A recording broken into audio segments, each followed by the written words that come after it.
You said you'd start today. Just one small thing. Wake up earlier, read a few pages, work on that idea. But the alarm rings, and you reach for your phone. Just 5 minutes. You scroll, you check, you compare. Suddenly, it's later than you thought. So you tell yourself, I'll do it tonight. Tonight comes, you're tired, your brain feels heavy, the day feels gone. So you whisper it again, tomorrow.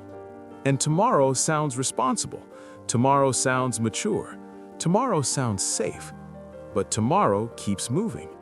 You're not lazy. You care too much to be lazy. That's why it bothers you. When you see someone else moving forward, when you remember the version of you that had fire, when you feel that quiet sting at night. You had plans, real ones.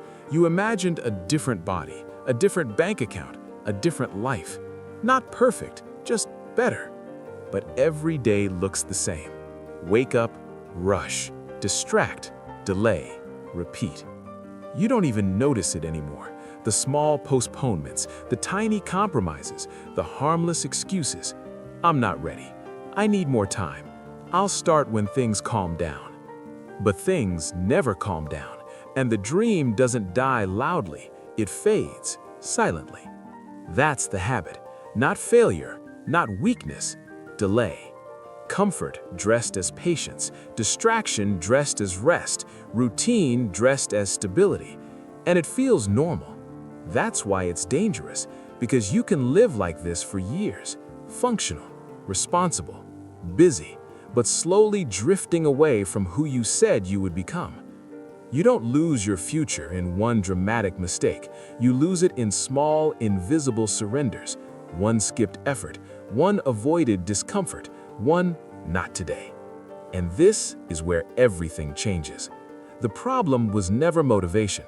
Motivation is emotional, unstable, temporary. The real question is identity. Who are you when you don't feel like it? Who are you when no one is watching?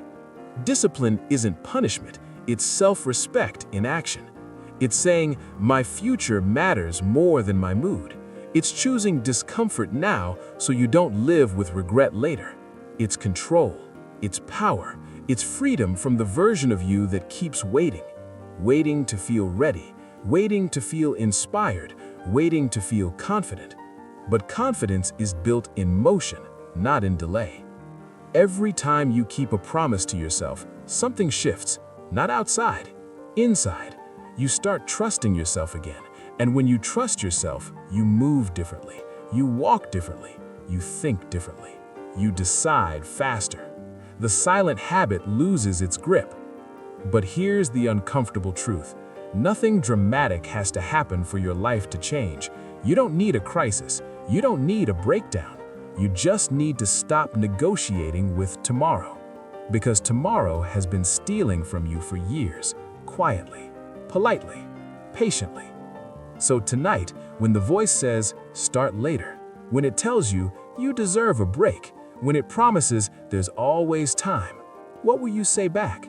Will you protect your comfort, or will you protect your future? And if this message felt uncomfortably familiar, if it sounded like your own thoughts, then don't just move on. Let this be the moment you decide differently. Like this video so you remind yourself that this matters. Share it with someone who keeps saying tomorrow, and subscribe to this channel if you're ready to become the person who keeps promises to themselves. The choice is still yours. What happens next?